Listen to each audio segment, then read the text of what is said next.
በዚህ ዘመን የሰው ልጅ ሁሉም እኩል ነው።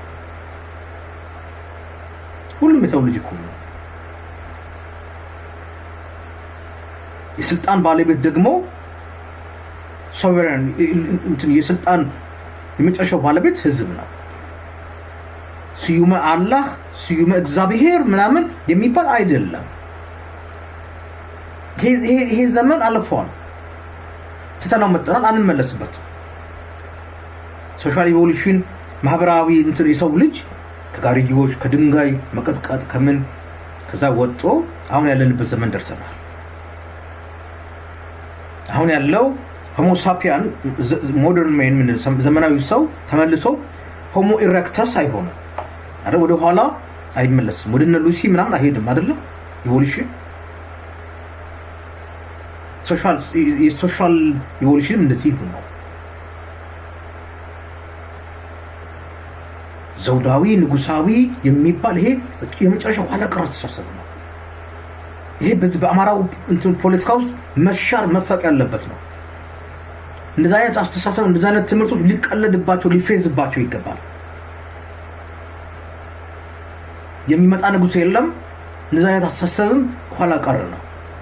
የአማራ ወጣቶችም ይሄን ታግለው ጥለውታል። ንጉሱን እኮ የጣለው እኮ የአማራ ወጣት ነው ከሌሎቹ ጋር አብሮ።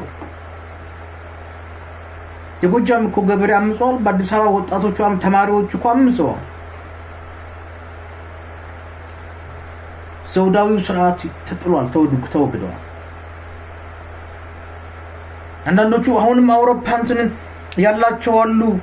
ትራዲሽኑን ማስቀጠል አለብን እና ተደላድያል። ዘውዳዊ ምክር ቤት አለኝ ሞአ ምናምን እንደዚህ ነኝ የሚል አለ። አሁንም ተደላድሉ ያለ ኖ ምናልባት ያኔ ልክ አሁን ስዊድኖቹ እንግላንድ እንደነበረው አይነት በወቅቱ ንጉሳዊ እንትኑ የሀገሪቱን ስልጣን ወደ ለህዝብ ሲሰጥ እና ትራዲሽኑን ላስቀጥል ምናምን ብለው በህዝብ ስምምነት ያኔ ሆኖ ቢሆን ኑሮ ምናልባት ቻንስ ነበር ያለው። እሱንም ግን አልደግፍም እኔ ፐርሰናሊ። ኢቭን እዚህ ሀገር ማያውን ንጉሳዊ ነገር ምናምን በሚባለው አላምንም፣ አልደግፍም። ግን አውረድ አሁን እሱን አልፎበታል፣ ጊዜው አልፎበታል። የሚመጣ ንጉስ የለም ነው ቴዎድሮስ ነው ብለሃል ምናምን የሚባለው ነገር እኔ እሱን አልኩት ብየዋለሁ። ያልኩት ለቀልድ ነው፣ ልቀልድባችሁ ነው፣ ስለ አላምንበትም። በእኔ የመረዳት ደረጃ ያለ ሰው እንደዛ አይነት በጣም ፕሪሚቲቭ ሆነ ኋላ ቀር የሆነ ድንቁርና ውስጥ አለው ይችላል። ሰዎች እኩል ናቸው ብዬ ማምን ሰው ነኝ። የሰው ልጅ ሁሉ እኩል ነው ብዬ ማምን ሰው ነኝ።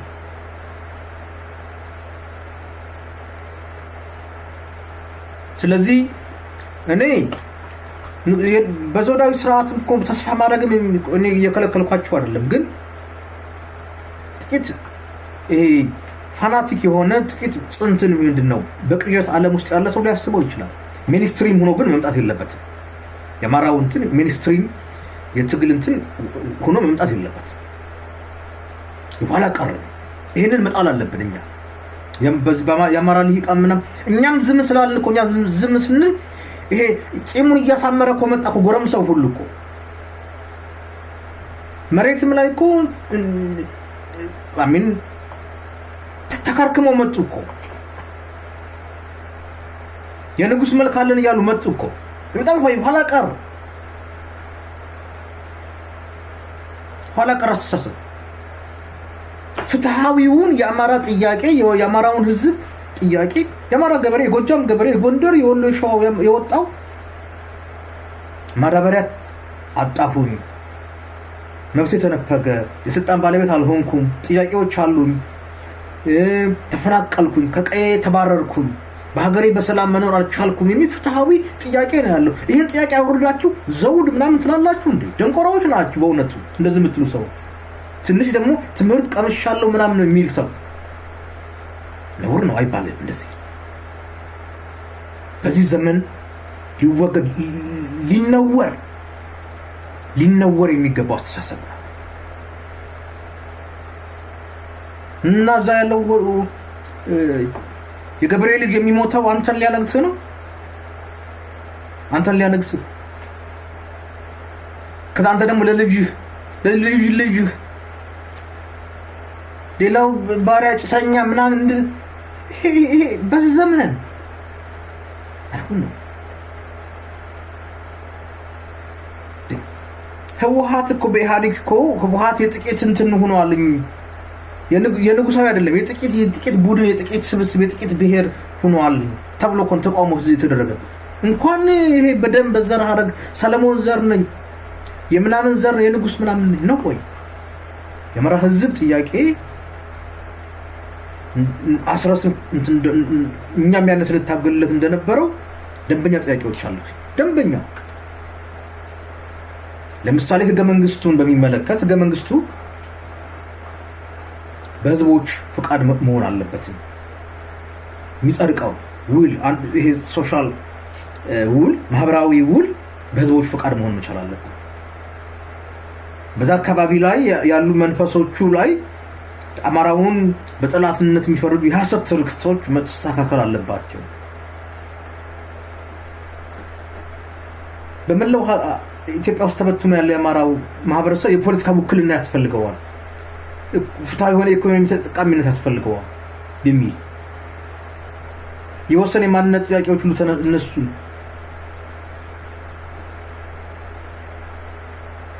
የመልማት የኢኮኖሚ ፍትሃዊ ኢኮኖሚ ጥያቄ የህዝብ በትክክል መቆጠር ህዝብ ቆጠራው በትክክል ስትቆጠር ነው የፖለቲካ ውክልናም የኢኮኖሚክ የምታገኘው በሀገራችን በሰላም በነፃነት ተንቀሳቅሰን የመኖር የሀገር ባለቤትነት ባለሀገርነት ባዳ ያለመሆን መጤ ያለመሆን ስደተኛ ያለመሆን በሀገር ላይ ተከብረክ ዜግነት መብት አግኝት በሀገር ላይ እኩል መኖር ጥያቄዎች ነው እኛ አንስተን የታገልነው እንጂ ከላይ የሚባል ንጉስ ምናምን አምጦ የማንገስ ከላይ የሚባል ሃይማኖት መጥቶ ቴዎድሮስ ብልሃ ምናምን የሚባለው እኔ ቴዎድሮስ ይመጣልናል የሚል ተስፋ ያለው በጣም በድንቁርና ውስጥ ያለ ስብስብ ስለነበር ለሱ ነው የመጣሁላችሁ ያልኳችሁ ፖለቲካ ሳቲር ነው ቀልድ ነው ፌዝ ነው ሊፌዝበት ሊቀለድበት ሊሾፍበት የሚገባ በጣም ኋላ ቀር የሆነ አስተሳሰብ ስለሆነ ሌላው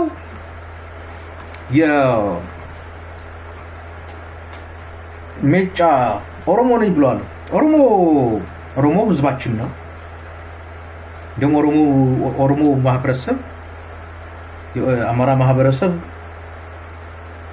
በኢትዮጵያ ታሪክ ውስጥ ትልቅ አስተዋጽኦ ያላቸው ትልቅ ቁጥር ያላቸው ማህበራዊ ኢኮኖሚያዊ ፖለቲካዊ ትስስር መስተጋብር ያላቸው በክፉም በደጉም ህዝቦች ናቸው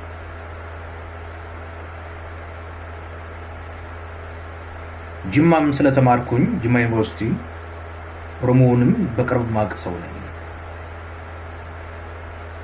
የቄሮ የሚባል ትግል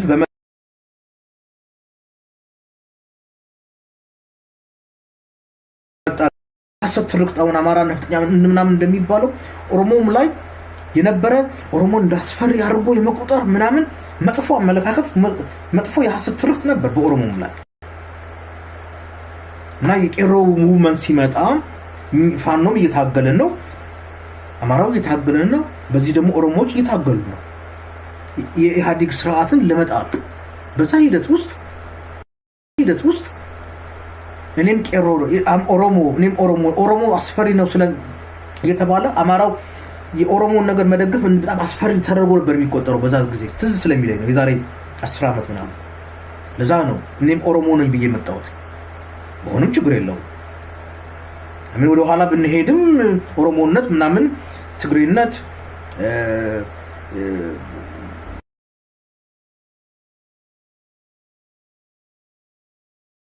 ሁሉም ኢትዮጵያ ህዝብ ወደ ኋላ ቢሄድ ወዴት ነው የሚሄደው በሃይማኖትም አዳምና ሔዋን ተፈጠሩ ነው የምትሉት በሳይንስም የማይቶኮንድሪያል ዲኤንኤ ከሲንግል ሴል ነው ሰው ልጅ እንትኖች ሁሉ ምንድነው ላይፍ ህይወት መጣ ምንለው ያው ሶርሱና አሁን እዛ ውስጥ አይደለም መግባት ይፈልጋል። ግን እኔ ቤተሰቦቼ ምን የሚታወቅ አማራ ነኝ። ኦሮሞንን ያልነው ሶሊዳሪቲ ነው። ኦሮሞ እንዳስፈሪ የመቁጠር ከኦሮሞ ፖለቲካል ሙቭመንት ጋር አብሮ የመስራት ነገር እንዳስፈሪ ነገር ይቆጠር ስለነበር ኖ እሱን ታቦ የመስበር ነው ያደረገው። እኛም ኦሮሞ ነን። ኦሮሞ ምን በዘፈን በእናቴ ትግሬ በአባቴ ኦሮሞ በምኔ አማራ በምኔ ሶማሌ መጨረሻ ግን ኢትዮጵያ ምናምን እንልል በዘፈን በምናምን ልክ እንደዛ ነው የቀረው። ምንም ችግር የለውም። ኦሮሞ የሚያኮራ ህዝባችን ነው እንጂ የሚያሳፍርን ነገር አይደለም።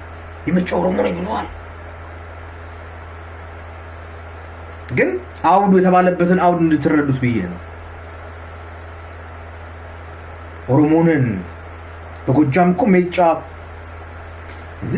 የጎጃም ህዝብ እኮ ሄሪቴጅ እኮ አለው እኮ። የወለጋ ህዝብና የጎጃም ብዙ ትስስር እኮ አለው። በነገራችን ብዙ ኦሮሞ ሰው ጎጃም ይመጣል፣ የጎጃም ሰው ወለጋ ይሄዳል። በቡሬ ብዙ ኦሮሞዎች መጥተው ይነግዳሉ። ነቀምት ሻግሮ ሄዶ ደግሞ ብዙ ጎጃሚ እዛ ይነግዳል። ተባብረው ነው በኢኮኖሚያዊ፣ ፖለቲካዊ፣ ማህበራዊ ትስስር አለው። የጎጃምን ታሪክ እኮ የጻፉት አለቃ ተከለየ ሶቅኝራ እኮ ከወለጋ ይመጡት ንጉስ ተክለ ሃይማኖት ይባሉት የሚል ንጉስ አዳል እኮ ወደ ኋላ ስትሄድ እኮ የእንትን የወለጋ የኦሮሞ ሄሪቴጅ አለ። ኦሮሞም ህዝባቸው የኦሮሞ ሄሪቴጅ አለ በጎጃም። በሌላው በኦሮሞ ውስጥም የአማራ ሄሪቴጅ እንዳለው ሁሉ ዛሬ በወለጋ በጂማ በሸዋ በምን ያለው በዛ ያለው የኦሮሞ ህዝብ የአማራው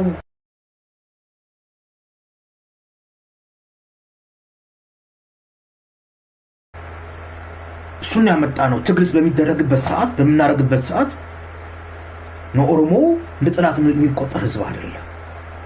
ኦሮሞን ሌላ ስም እየተሰጠው ምናምን በጣም ድረጋተሩ የሆነ አስነዋሪ በጣም ኋላቀር የሆነ ስም እየተሰጠ ለኦሮሞ ከኦሮሞ ጋር የሆነ የፖለቲካል ነገር እንዳይደረግ በጣም እንትን ነበር።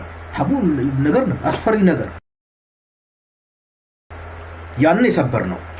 ያው ኦሮሞዎች ነን፣ እኛም ቀሮ ነን። አብረን አማራዎች ከኦሮሞ ጋር አብረን ታግል ኢህአዴግን ስርዓት እንጥላለን። ደሞም ተባብረን ታግልን ጥለናል የተሻለ ነገር እንዲመጣ። ይሄን የተደረገው ምንድነው? እኛ እኮ በድብቅ ምን እንቀሳቀስ ሰዎች እኮ አይደለም። ቤተሰቦቻችን የሚታወቁ ሰዎች እኮ ናቸው።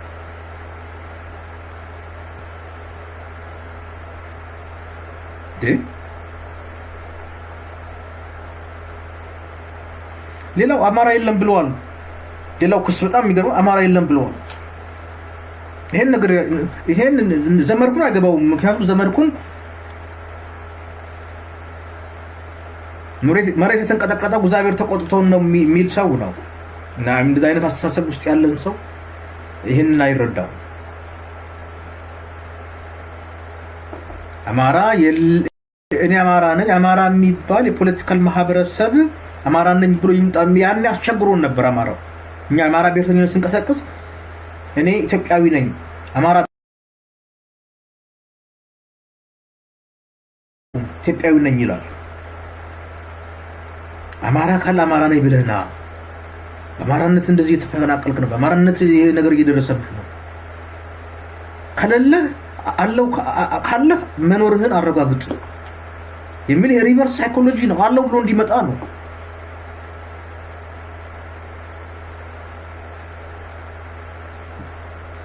አንድ የሆነ የአማራ ፖለቲካል ማህበረሰብ እንዲመጣ ነው። አማራ የለም የሚል ሪቨርስ ሳይኮሎጂ ተጠቀመ ነው። ይሄ የቀረበው ምናምን ክስ ወንጀላ ሁሉ ተራክስ ነው።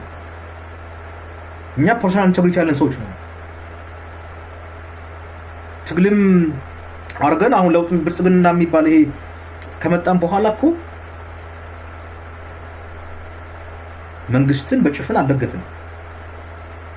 እኔ በግሌ ትክክል የሆነ ነገር ሲሰራ ትክክል ነው፣ ትክክል ያልሆነ ነገር ሲሆን ትክክል አይደለም። ለምሳሌ ትግራይ ላይ ጦርነት ሲከፈት እዛ ሲከፍ ታው ብለናል። ምክንያቱም ህወሓቶች እስከመጨረሻው እኮ ስልጣን አንለቅም ብለው እኮ ብዙ ህዝብ እኮ መጨረስ ይችሉ ነበር አይደል? እንደ በሽር አልአሳድ አልዋይቲን ይዞ እስከመጨረሻው ብዙ እኮ አውድመዋል፣ ብዙ ሰው ገለዋል። ህወሓት በኦሮሞም በአማራው ህዝቡ አመጽ ሲመጣ በግፊት በውስጥም ትግል ሲደረግ በድርጅቱ ውስጥ በኢህአዴግ ስልጣኑን ተገደውም ቢሆን እስከመጨረሻው መሳሪያ ምናምን ይዘው አጥፍተው ለመጥፋት ሳይሞክሩ መሄዳቸው ጥሩ ነገር ነው። በኋላ የፖለቲካ ልዩነት ሲመጣ ጦርነት መደረግ የለበትም። ከህወሓት ጋር ያለው በኢህአዴግ ውስጥ የነበረው በሰላም ይፈታ ብለናል። በመርህ ነው ጦርነቱን የተቃወምነው። የትግራዩ ጦርነት በስሜት አድኛ ሂደን ሆይ ሆይ ሆይ ሆይ አላልን በጭራሽ። እንደውም እኔ በህይወት ታሪኬ በትግል ታሪኬ ውስጥ ይቅርታ የጠየቅኩበት አንድ አጋጣሚ ነው። እሱም በነሐሴ 1 ባህር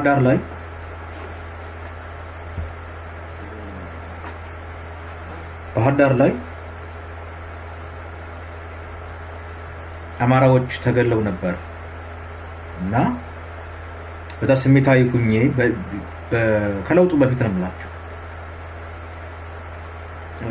ዌልካም ብለናል ወንድማችን እና ሚውት አድርገው የለውጡን ተከትሎ የኔ ድምጽ ለውጡን ተከትሎ ከለውጡ በፊት ለማለት ከለውጡ በፊት ባህር ዳር ላይ ነሐሴ 1 ነው ትዝ ይለኛል ከ50 በላይ ወጣቶች ተገለው ነበርና በዛ ስሜታዊ ሁኜ ደግሞ ያስገደሏቸው እነዛን ወጣቶች የትግራይ ሰዎች ናቸው ተብሎ ካምፔን ተደርጎ ነበር ተነግሮን ነበር ለኛ። በዛ ስሜታዊ ሁኜ ትግራዮችን በሚመለከት ያልተገባ ንግግር ተናግሬ ነበር እና በኋላ ሀገር ቤት ሂጄ ሳየው ኢህአዴግ በሚባለው በብአዴን ውስጥ በኦህዴድ በሁሉም አብረው ነው ያሉት። ባህር ዳር ከተማ የሚገርፈው እዛው የከተማው ፖሊስ ነው እንጂ ከትግራይ ከሌላ ቦታ መጥቶ አይደለም። ይሄን ባየው ጊዜ ትክክል አይደለም፣ ባህር ዳር ላይ በተከሰተው ድርጊት የትግራይ ተወላጆች መወንጀሌ ትክክል አይደለም ብዬ በአደባባይ ይቅርታ ጠይቄበታለሁ። ስንሳሳትም ይቅርታ ለምጠይቀው ወደ ኋላ ነው ያልኩት። ስለዚህ ነው ይሄም ያኔ ሂጄ ባየው ጊዜ ነው ሀገር ቤት ገብቼ ጦርነቱ ሲጀመር ደግሞ ምናልባት ህወሓትን በመጥላት ምክንያት የተናገርነው ንግግር በትግራይ ህዝብ ላይ እንደዚህ ነገር አድርሷል በሚል የጥፋተኝነት ስሜት ስለተሰማን ነው ትግራይ ቲቪ ጋር ሂደን ያን ጦርነትም የተቃወም ነው። በትግራይ ህዝብ በወቅቱ ይቅርታ ጠይቄያለሁ ትክክል ስላልሆንኩ ማለት ይሄ ማለት ህወሓት ነው። ህወሓትን የታገለ ድርጅት ነው። አምባገነንም ስለነበር ትክክልም ስላልነበር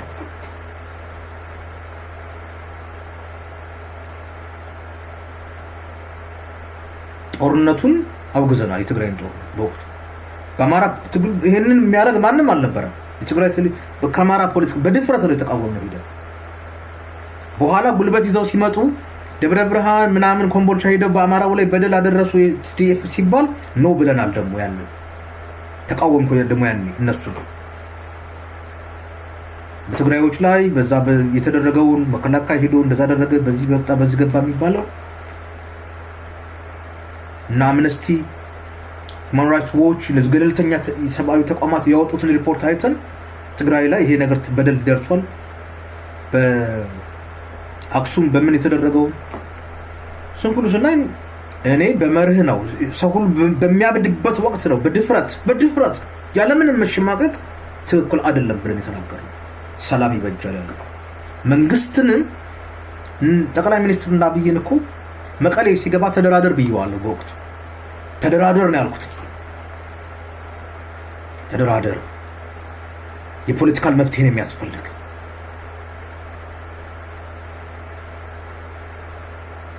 ነገር ግን በትናንት ቢቀየተናቸው አርገናዋል ምናምን ነበር በመንግስት በኩል ይነገር ነበር። ትክክል አይደለም ብለን አቋም ይዘን የተቃወምነው ያ ደሴና ኮምቦልቻ ሲመጡ ደግሞ ህወሓቶችን ኖ አሁንም እንደባለፈው መጣችሁ የአማራውንና የኦሮሞውን ህዝብ መግዛት አትችሉ የደገፈናችሁ ትግራይ በጣም እንትን ውስጥ ባስቸጋሪ ወቅት ጊዜ ህዝቡ በረነረብል በሆነ ጊዜ ነው የደገፉት። አቅም ጉልበት አግኝተው መጣው ግን ወደ አዲስ አበባ እንሄዳለን ሲሉ ነው ብለን ተቃውመናል። አይቻልም ብለን ያኔ አማራውም ሌላውም መከላከል አለበት ይና ያለ በዚህ ወቅት ትክክል አይደለም ብለን አቋም ይዘን መርህ ይዘን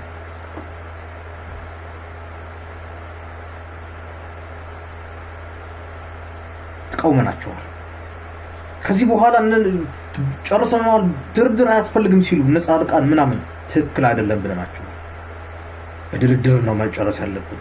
ኢትዮጵያን ከዚህ በኋላ ኦሮሞ ብቻውን አማራ ብቻውን የሆነ ብሔር ትግራይ ብቻውን ሊያስተዳድረው አይችልም። ሀገሩ ብዙ ብሔር ያለው ብዙ ኢንተረስት ፍላጎት ያለው የፖለቲካል እንትን ያስፈልጋል።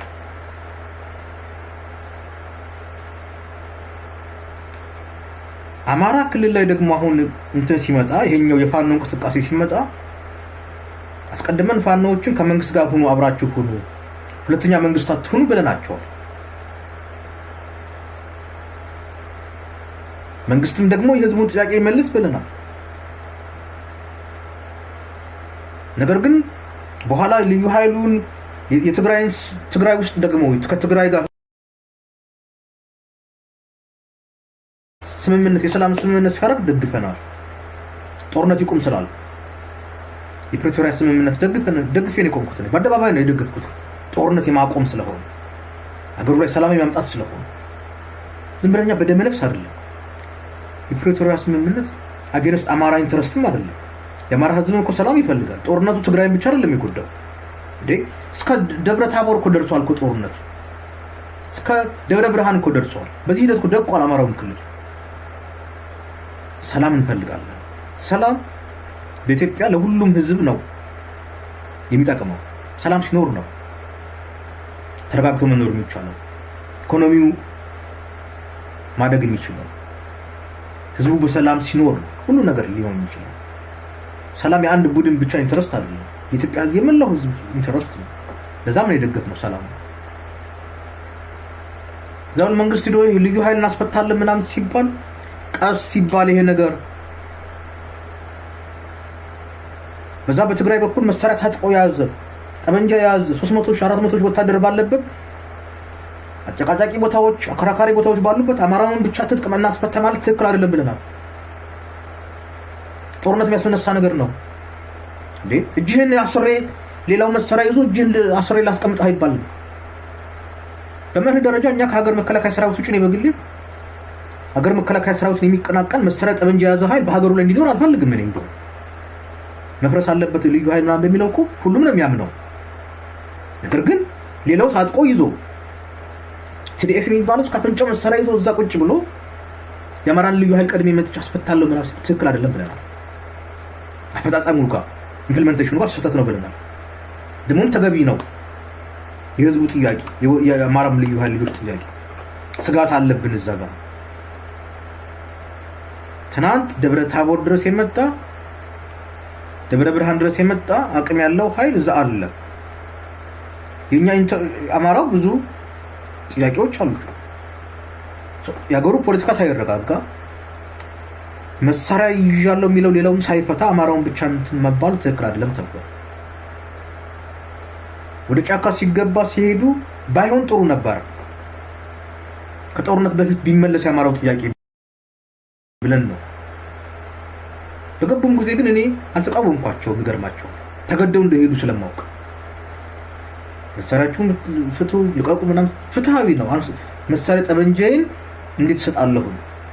ሌላው መሳሪያ ይዞ ሊገለኝ እየተዘጋጀ ባለበት ሰዓት ነው። ትክክለኛ ጥያቄ ነው ያማረው። በሰልፍ እኮ ነበር ይጠየቅ የነበረው። በሰላማዊ ጠመንጃ መሳሪያ እኮ አልተያዘም ነበር።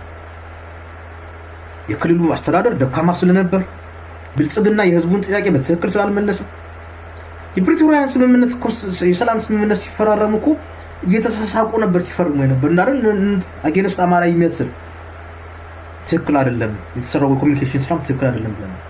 እኔው የአማራ ህዝብ ወደ ትጥቅ ትግል ሲገባ ከመግባቱ በፊት መጀመሪያ የፖለቲካል አንድነት ይኑረው በሚል አቋም ይዣለሁ። በግሌ የፖለቲካል እንትኑ ቢስተካከል ደግሞ ጥይት ሳይተኮስ የአማራ ጥያቄ ይመለሳል የሚል እምነት አለኝ እኔ አሁንም ቢሆን። ፖለቲከኛ ማለት ደግሞ ብልህ ጠቢብ ማለት ደግሞ ሰው ሳይሞትብህ ሳትገዳደል ጥያቄዎችህን ማስመለስ መቻል ነው በእኔ እምነት። ፖለቲካ ማለት ይሄ ነው እኔ የማምነው። ፖለቲካ ህዝብ ሳትጨርስ ንብረት ሳይወድምብህ ፖለቲካ ጥያቄ የኢኮኖሚን ጥያቄ ማስመለስ። ያን ማድረግ ደግሞ ይችላል የአማራው ህዝብ የፖለቲካል አንድነት ቢኖረው፣ መሪ ድርጅት ቢኖረው። ትልቅ ህዝብ ነው የአማራው ህዝብ። ተገዳዳሪ ኃይል ሆኖ ቢወጣ ምንም ሳይደረግ መመለስ ይቻላል። አልመለስም ቢል ደግሞ አይገዛም። አቅም ስላለው ተገዳዳሪ ስለሆነ ያኛውን ኃይል ላንበርከክ ያለውን ያንበረክከዋል መልሶ። ህዝባዊ አንድነት ስላለው፣ አቅም ስላለው፣ ፖለቲካል አንድነት ስላለው ማንም መጣው ያንበረክክ። ትልቅ ህዝብ ሆኖ አማራው ህዝብ ለመጣህ ምናምን አንበርከክ ከምትገዛው አይደለም። ኢትዮጵያ ውስጥ ማንን እንኳን አማራውን ይቅርና እኮ ህወሓት ትግራይ እኮ 5% እና የሚባል በተለምዶ አይደለም። እሱንም እንኳን ማንበርከክ አልተቻለም፣ አይቻልም። ህዝብን በኃይል በጉልበት ማንበርከክ አይቻልም። የአማራ ህዝብ በእኔ እምነት የጎደለው የፖለቲካል ስራ ነው፣ የፖለቲካል አንድነት፣ የፖለቲካ መሪ ድርጅት ማጣት፣ የእርስ በርሱ ክፍፍሉ ይሄ ነው ችግሩ ብዬ ስለማምን ይሄ ቢፈታ ጠመንጃ ጥይት ሳይተኮስ ይመለሳል። አልመለስም ከተባለም ይከዳል ወደዛ ወደ ጠመንጃ ከሚከዱበት ፖለቲካዊ ቀደም ብለናል። ግን በብዙ ምክንያቶች ብዙ ገፊ ምክንያቶች ነበሩ፣ ብዙ ነገሮች ነበሩ። ተገባ ልጆቹ ጠመንጃ ይዘው ትግል ጀመሩ። እሱንም ያስተቃወሙ ከገቡ በኋላ ያለው ምንድነው? አንድ ይሁኑ ነው። በየቦታው ይሄ ፋኖ ይሄ ፋኖ ይሄ ፋኖ ይሄ ፋኖ የሚባለው ይሰብሰብ ነው። እኔ ቢደራደር ነው የምለው። ግን ለማሸነፍም እነሱ የሚፈልጉት ለድርድር ተብሎ መሳይ እንትን አይባል። ለማሸነፍም መሰባሰብ አለበት፣ አንድነት ያስፈልጋል። ስለዚህ ለማሸነፍም እኔ ደግሞ ለምፈልገው ለመደራደሩ አንድ እንዲሆኑ ነው ስንቀሰቀስ ነበር። እነዘመድኩን የሚባለው እብድ ይሄ ሰውዬ አንደኛውን ፋኖ ካንደኛው ነው ሸጣለው ነበር። አንተን በለው ይሄ እንደዚህ ነው። ለትግል የገቡትን ልጆች ለአንድ ዓላማ የገቡትን ልጆች አንተ እንዴት ነው የምታባላቸው? እኔ እኮ እንኳን ፋኖ እርስ በርሱ እንዲጋደል ይቅርና ፋኖና መንግስት ጠላት ያለው ካሉት መንግስት ጋር ይደራደሩ እያልኩ ነው። አንዲ ስምምነት ይፍጠሩ ነው የምለው። በመካከላቸውማ ፍቅር መኖር አለበት፣ አንድነት መኖር አለበት። ለመደራደር ለማሸነፍም ለመደራደርም በለው ለመዋጋት የሆነ አንድነት ያስፈልጋል። አንተ እንዴት ነው ለፋኖ ምናምን እንትን ላለው ደጋፊ ነው ምናምን እያልክ እርስ በርሱ አንደኛው ካንደኛው እንዲጋደል አንደኛው ባንዳ ነው። ጎንደር ትቃጠላለች ይላል። አሁን አማራ ነኝ ብሎ ጎንደር ትቃጠላለች ይባላል እንዴ? ነውር እኮ ነው። ይሄ ሰውዬ እኮ መወገዝ የነበረበት እኮ ያኔ እኮ ነው። ይሄ ፖለቲካ ነው፣ ፖለቲካ አይደለም። ይሄ መርዝ መርጨት ነው። በህዝቡ መካከል መርዝ መርጨት፣ ክፍፍል መፍጠር ነው። ይሄ ጤነኛ አስተሳሰብ አይደለም። እኛ በዚህ በውጭ ሀገር ነው ያለን። እነሱ ሰዎች መሳሪያ ይዘዋል፣ ጠመንጃ ይዘዋል፣ እሳት ነው ያሉት። ማቀጣጠል አይደለም። አንተም ተው። በተለይ ደግሞ ሰባኪ ነኝ የሃይማኖት አባት ነኝ በስመ አብ ምናምን ብለህ ፕሮግራም የሚጀምረው በስመ አብ ብሎ ነው ሰውየው። ይገርማቸዋል። የእግዚአብሔርን ስም ጠርቶ ገብቶ አስተደበለው። ይሄኛው ባንዳ ነው፣ ይሄኛው እንደዚህ ነው፣ እንትና ድሮን አይመታው እንዳይተማመኑ ይታያቸው።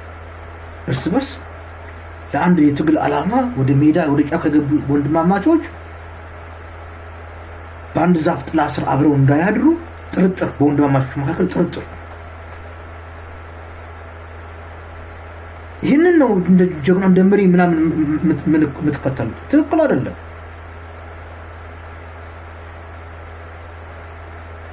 ሰከን በል፣ አንተም ሰከን በል። ወንድማማቾች ናቸው። ለማ ከሞቀ ቤታችሁ ወጣችሁ ሁሉም ቀድሞ ህይወት እኮ የነበረው ነው። ልጅ ያለው ቤተሰብ ያለው አንድ ሰው ሞተ ሲባል እኮ ብዙ ጊዜ በጣም የሚገርምን ተደመሰሰ ሞተ ምናምን ይላሉ። በጣም በቃ አዝናለሁ። አንድ ሰው ብቻ አይደለም። በዛ አንድ ሰው ዙሪያ ብዙ ሰዎች አሉ። አንድ መከላከያ ሲሞት መከላከያ ወታደር አይደለም የሚሞተው። እናቱ አለች፣ አባቱ አለ፣ ሚስት፣ ልጆች የሚያስተዳድረው። አንድ ፋኖ ሲሞት ዝም ብሎ አንድ ፋኖ ሞተ ምናምን በደስታ የጃው ሰውን እንትን አደረገው ይላል። እንደ ድል ሁሉ ይቆጠራል። የመንግስት ደጋፊ ነበር ሲጽፉ ራሱ አፍራለሁ። አንድ ፋኖ ሲሞት ጥሎት የወጣ ቤተሰብ አለ፣ እናት፣ ልጅ፣ ሚስት አለ። ያ ሁሉ በቱን ያወጣል። አንድ ብቻውን አይደለም የሚሞተው። በዛ ዙሪያ ያለ ሰው ሁሉ በሀዘን ይቀመጥ። the same thing በዛ መከላከያ ነው። አንድ ወታደር የሀገር መከላከያ ሰራዊት የገባ ወታደር ለምን ሀገሬን እንትና ብሎ ነው የወጣው። ሲሞት በሱ ዙሪያ ያሉ ብዙ ሰዎች ነው ልብ የሚሰበረው። ይሄን ስለማውቅ እኔ እንኳን በፋኖ መካከል በርስ ይቅርና በፋኖና በመንግስት በኩል በሚደረግ በወታደሩ በመከላከያና በፋኖ በመካከል በሚደረገው አዝናለሁ። በጣም ነው ማዝነው። እና በተለይ ደግሞ የሃይማኖት አባት ነኝ ብሎ ዘመድኩን የሚባለው ሰውዬ የራሱን ደጋፊ ነኝ ብሎ ፋኖ ውስጥ ገብቶ ፋኖን እርስ በርስ ማባላት ማጋደል መወገዝ አለበት። እንደዚህ አይነት ሰዎችን ማስወጣት አለባቸው። በተቻለ አቅም ትግል ማለት ጠላት መቀነስ፣ ወዳጅ ደግሞ ማብዛት። ይሄ ነው በእኔ እምነት። ወይም ጠላትን እንዳይሆን ከቻልክ ወዳጅ ታደርገዋለህ። ወዳጅ ባይሆን እንኳን ኒውትራላይዝ ታደርገዋለህ። ካንተ ጋር ባይሰለፍ አጌንስት ካንተ ሆኖ እንዳይነሳብህ ጠላት እንዳይሆን ታደርገዋለህ። ይሄ ነው ለኔ ጥበብ ብልሃት ማለት። አሁን ማየው ያንደኛው ቡድን ደጋፊ ሆኖ እንደዚህ ከዛ ምናምን ኮይን ገንዘብ ላኩልኝ መነገጃ ሆነዋል። የአማራ ትግል በሆይ ይጀምራል። ጥቂቶቹን ባለሀብት በማድረግ ጥቂቶቹን ደግሞ ምንም አይገባቸውን ዝነኛ ታዋቂ በማድረግ ይጠናቀቃል። ይሄ መቆም ይችላል አለበት። ለውጤት የሚበቃው እንቅስቃሴ በተሻለ አቅም ወዳጆቹን ያበዛ ተቀናቃኞቹን የቀነሰ ነው። በብልሃት የሚመራ መሆን ይችላል አለበት። እነዚህ የግል ጥቅም ፈላጊዎች ሲጀመር ትግል በደሞዝ አይሆንም፣ በገንዘብ አይሆንም። የነጻነት ትግል የሊበሬሽን ትግል የሚታረግም ከሆነ ይሄን በሽታ ያመጡብን ግንቦት ሰባቶች ናቸው። አስታውሳለሁ። ትዝ ይለኛል። ደሞዝ እየተቀበሉ ኢሳት ምናምን 5000 10000 ምናምን ነበር የሚከፈላቸው። እዛ ሀገር እኮ በራስ በጎን የግል ስራ ሰርተ በትርፍ እንትን ነው መሆን ያለበት እኮ ይሄ የትግል። ምክንያቱም በደሞዝም ስራ መሆን የለበትም። በደሞዝ ተከፍሎ ምናምን ቀጠራኛ አይደለም የነጻነት ትግል ማለት። የነጻነት ነጻ ለመውጣት የሚደረግ ትግል አንተ ሰርተህ እንዲሁም ከሰራ ከተረኳት ትንሽዬ ነው መስጠት ያለብህ። ስጡኝ የምትልበት አይደለም። ምክንያቱም እዛ ሰው ቤቱን አሁን ትዘኛል። ጎቤ መልክ የሚባል በለውጡ በፊት አካባቢ ባለሀብት ባርማጭሆ በጣም ባለሀብት ነው። ሀብት ንብረቱ ሽጦ እኮ ነው የመጀመሪያ የፋኖ ትጥቅ ትግል እንቅስቃሴ የጀመረው። ያን ያስታውሳለሁ። ሀብት ንብረቱን ሽጦ የሚያሳዝናችሁ ነገር በሱ ስም ገንዘብ ሰብስበው እዚህ አሜሪካን ሲያትል ገንዘቡን አልሰጠዋሉ። እዚህ ያሉት ሰብስበው ይሄ ሰውዬ ከእንግዲህ ቸግሮት አይደለም የወጣው፣ ያለውን ነገር ሽጦ የወጣ ሰው ነው። ከዛ በዚህ በትግል ስም ሰብስበው መሳሪያ ምናምን ሊገዛ ፈልጎ አልሰጠዋሉ ገንዘቡ። እና እኔ ጋር መጣም ልጅ እስኪ እባክህ ብሎ ይታያቸው ጎቤን ያክል ሰው እንደዚህ ነው የሆነው የአማራ ትግል። አበባ እየተደረገ አያፍሩም እንዴ? አሁን አሰባሳቢ ገንዘብ አሰባሳቢ በመኪና ምናምን በሊሞ እንጂ የተደረገ አበባ አቀባበል የተደረገ ሆቴል ላይ ምናምን ምን ማለት ነው ይሄ? ሰርግ እኮ በ50 ዓመት እኮ ትዳር አድርጎ ሰርግ ያልደገሰ ሰው እኮ በስንተኛ ዓመት እኮ ኢየሩሳሌም ሄዶ እኮ ሰርግ አደረገ እኮ በፋኖ ትግል። በአማራ ትግል በጣም ጉድ እኮ ነው። ሰርግ እኮ ተደረገ። አንድ ሰው 60 ዓመት 70 ዓመት ከሆነ እንዴት ነው ሰርግ የሚያደርገው? ገንዘቡ ለዛ ትሰጣለህ እንጂ ሰው እየሞተ አይደል እንዴ ያለው? እዛ ቤት ንብረቱን ጥሎ አይደል እንዴ ወጡ ያለው? መነገጃ ነው ይሆን ቢዝነስ ነው ይሆን? ይሄ በሃይማኖት የሚያጨበረብር የነበረ ሰው አሁን ፖለቲካ ማጨበረብር ገንዘብ ላኩ ስጡኝ ንግድ ነው የሆነው። ቢዝነስ ነው የሆነው። ቲም ቡድን ይዞ እርስ በርስ ነው የሚያባላኝ፣ እርስ በርስ ነው የሚያናክሰን። እዛ ያሉትን ታዝናላችሁ። አንድ ባንከር በጣም የባንክ እንትን የነበረ ልጅ ለትግል እዛ ገብቶ ሄዶ በጣም ተቸግሮ ገንዘብ ጠየቀኝ። እኔ በግል ስለምንተዋወቅ ነው ማለት ይህን ያህል ሆነው ነው ያሉት እዛ ያሉት ልጆች። እዚህ ደግሞ መኪና እኮ ምንድነው ምን በጣም እኮ የሚገራርሙ መኪናዎች እኮ ተገዛ እኮ በፋኖ ትግል። ደግሞ የሚገርመው በተነዋለሁ ሪካርድ አለ እንደዛ አደርጋለሁ።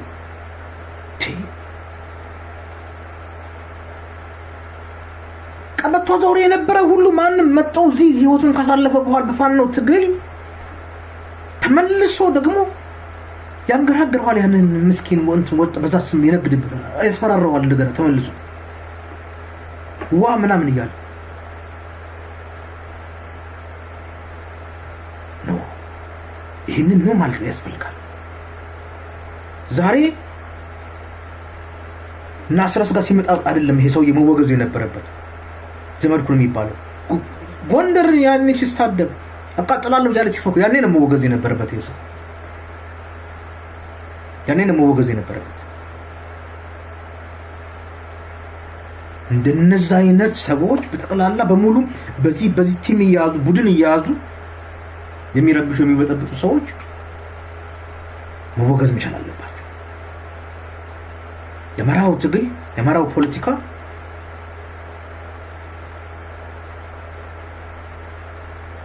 በቮለንተር በበጎ ፈቃድ የሚመራ መሆን አለበት።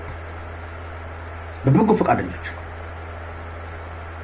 ምክንያቱም ህይወቱን እኮ ነው ከህይወት ከእንግዲህ በዓለም ላይ ህይወት አንዴ ናት፣ ተመልሳ ትመጣል። ህይወቱን ሊሰጥ ለገባ ሰው እንዴት ነው አንተ በሱ የምትነግደው? እዚህ መጣ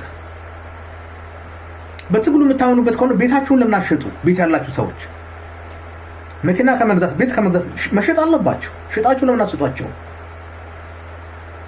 ከቤት በላይ ከመኪና በላይ እኮ ህይወት ነው። ህይወቱን እኮ ነው ሊሰጥ የገባው የወጣ ወደ ሜዳ። ከልባችሁ የምታምኑበት ከሆነ ለምንድን ነው የምትነግዱበት? ቢዝነስ ለምንድን ነው የምትሰሩበት? ሰዎችን በመሳደብ ህዝብን በመሳደብ አስጠቃቂ አስነዋሪ ቃላትን በመናገር እንዴት ነው ይሄን አረፍት የምታገኙት? ሰላም የምታገኙት? ነው ከሌ የሚባል ግለሰብና ጠቅላላ በዚህ በዲያስፖራ የሚደረግ እንቅስቃሴ በሙሉ የንብላው ነው ማለት የንብላው ነው።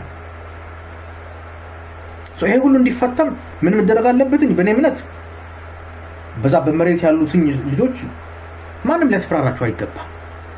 ብዙ አሁን ተቆርቋሪ ድሮ ጀምሮ ነው ዲያስፖራው በጣም ተቆርቋሪ ነው ለወገኑ ለሀገሩ ይሰጣልኝ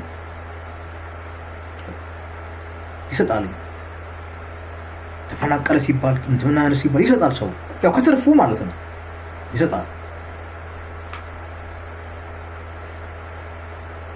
ሰው መሬት ላይ ያሉት ልጆች በእኛ ስማት ነግዱ ማለት ነው። ይሄ ደግሞ የሚሆነው አንደኛው ቡድን ሰርቶ እየተጠቀመባቸው ነው። እና የኔ ቡድን ነው ይለዋል ዲሲ ያለ አንተ የኔ ቡድን ነው ብለው እኛ ነን በሜዳ ያለ ነው እኛ ምን ሞተው ምንድነው ምዝብ ያለን እኛ ነን ብለው ተሰባስበው ተመካክረው አንድነት ፈጥረው ቮለንተሪ የሆኑ በጎ ፈቃደኛ የሆኑ ሰዎች ማድረግ አለባቸው። ትግል የነጻነት ትግል በደሞዝ አይደረግም። ይሄ ከግንቦት 7ንም ያኔ ስለው የነበረው ይሄ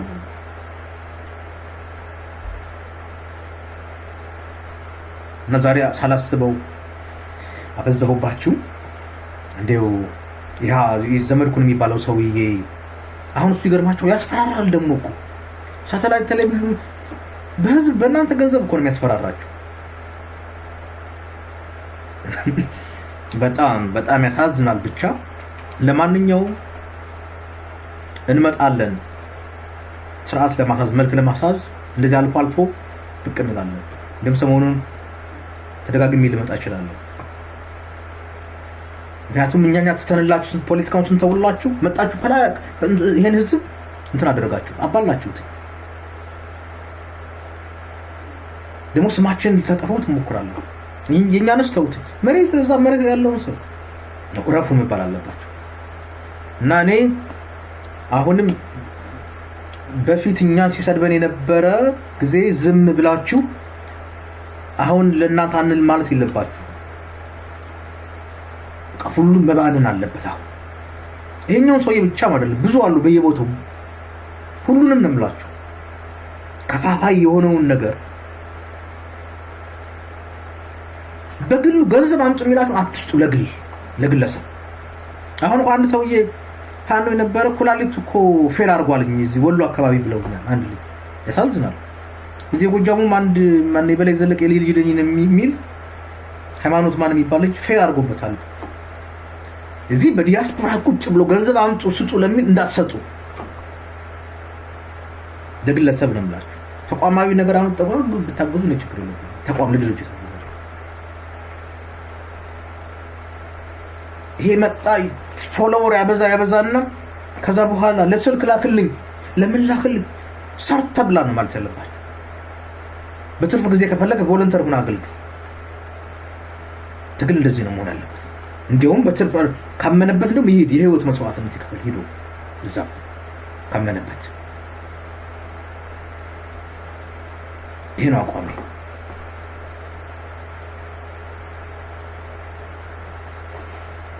ይሄ ነው አማራው። ብዙ ሰዓት ወሰድኩባችሁ፣ ይቅርታ ካለክ መቀጠል ትችላለህ።